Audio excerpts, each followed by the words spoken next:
Hello friends, today we are going to discuss how do we actually estimate the time and space complexity of a programming problem on any programming platform like LeetCode, CodeChef, CodeForces.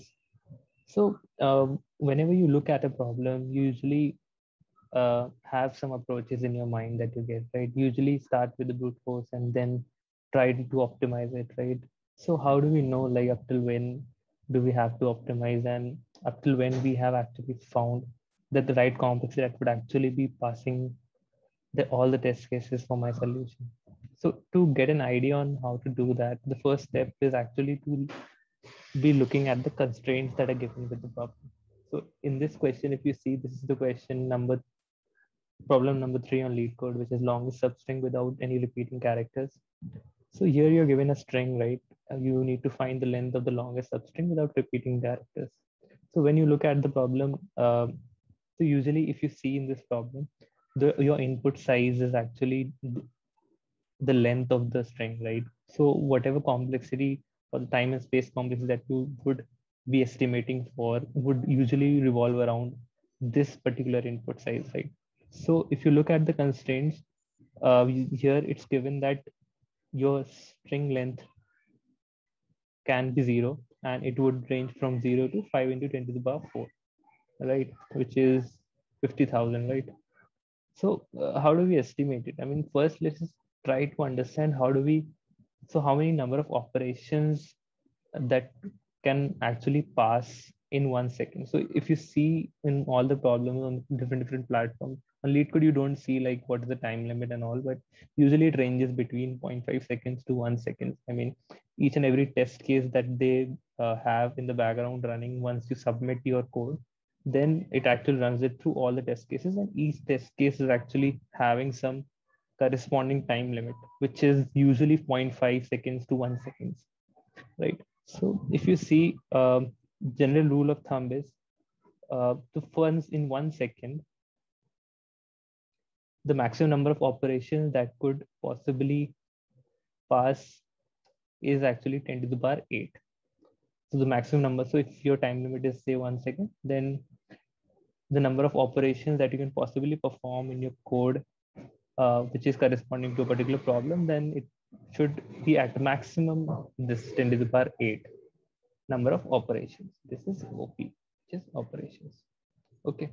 So here, if you look at this, so usually your complexity will revolve around n, right? So here, if you see this would be less than equal to 10 to the power 8. So let's suppose we came up with an approach. Let's just take an example for this question. So let's just try to think if we thought of a solution for this problem, and it's, let's say, of the order of n square. Let's say we assume that the amount of time or the time complexity is say order of n square for this particular case. Then how do we know that this particular uh, complexity will actually pass all the test cases or not? The thing that you need to do is you need to put the time complexity on the left hand side of this.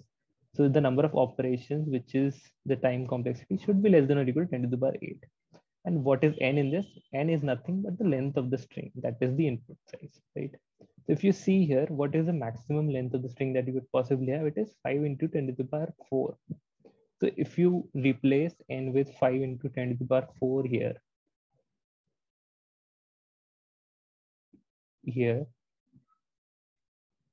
this complete thing square is there, right? Because this is n square and n is 5 into 10 to the power 4 at maximum.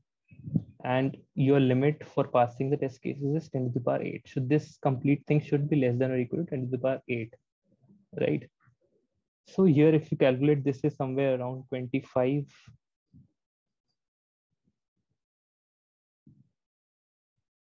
into 10 to the power 8, right? This should be less than or equal to 10 to the power 8. We can clearly see that the left hand side is actually greater, but this is actually violating this condition, which means order of n square will not pass the test cases. So we need to optimize our approach and think of something better. So this is a standard process that you need to follow whenever you are estimating. The same thing can be done for space complexity as well. So the maximum size of an array that you could possibly have, or the number of elements that you could possibly store is of the order of 10 to the power 8. Could vary like plus minus something, maybe 5 into 10 to the power 7, depending on what kind of data you were actually storing at each index. But usually you can just take 10 to the power 8 as a rule of thumb and just try and see if the maximum storage is not exceeding this. And if it is exceeding this, then it probably might not be a good idea for that particular use case or that particular problem that you're solving.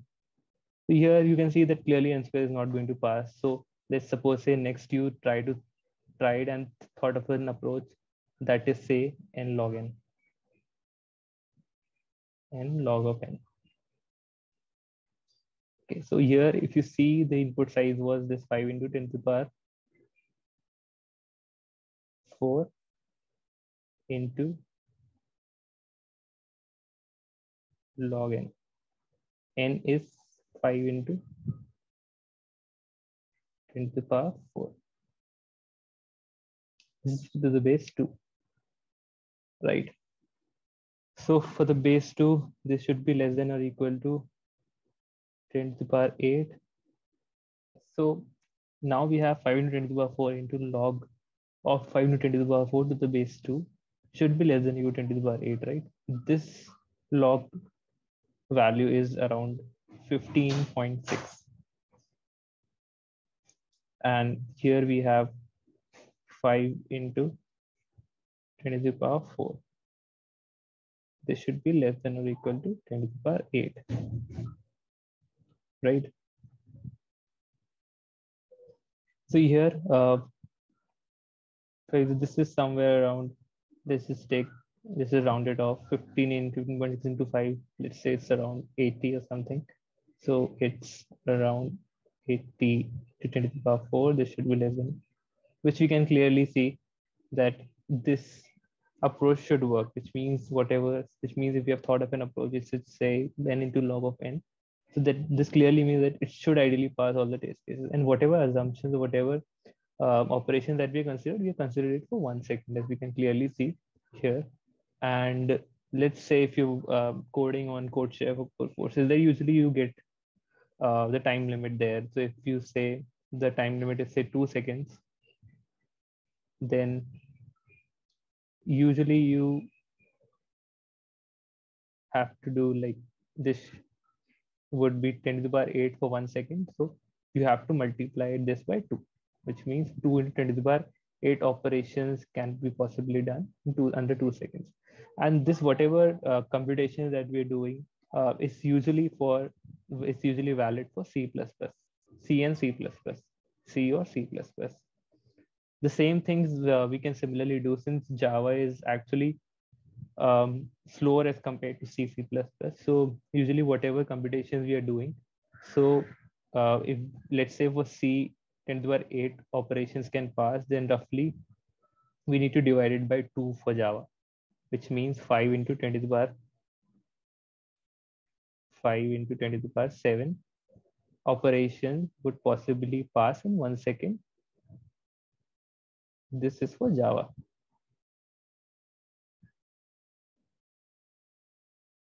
And similarly for Python is a lot slower than C++ and Python.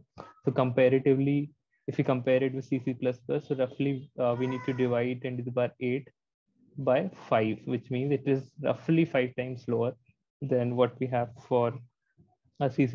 So we can just, this is somewhere around 2 into 10 to the power 7. These many operations in 1 second. And this is actually for Python. So 20 to 10 to the power 7 operations in 1 second for Python, 5 into 10 to the power 7 operations in 1 second for Java, and similarly 10 to the power 8 operations, which means C++ is the fastest language. And this is how we actually estimate the time and space complexity of the program. So like how much data can we possibly store, and how many number of operations can we possibly run, and how do we estimate whether our solution of a problem will actually pass all the test cases or not. So before submitting, just try to run this in your mind and see if whatever input is actually given in the problem, whether your solution will actually pass that or not. So this will actually save one wrong answer from your end. Instead of submitting and then getting a wrong answer, you could probably estimate it beforehand and know whether your solution will pass or not.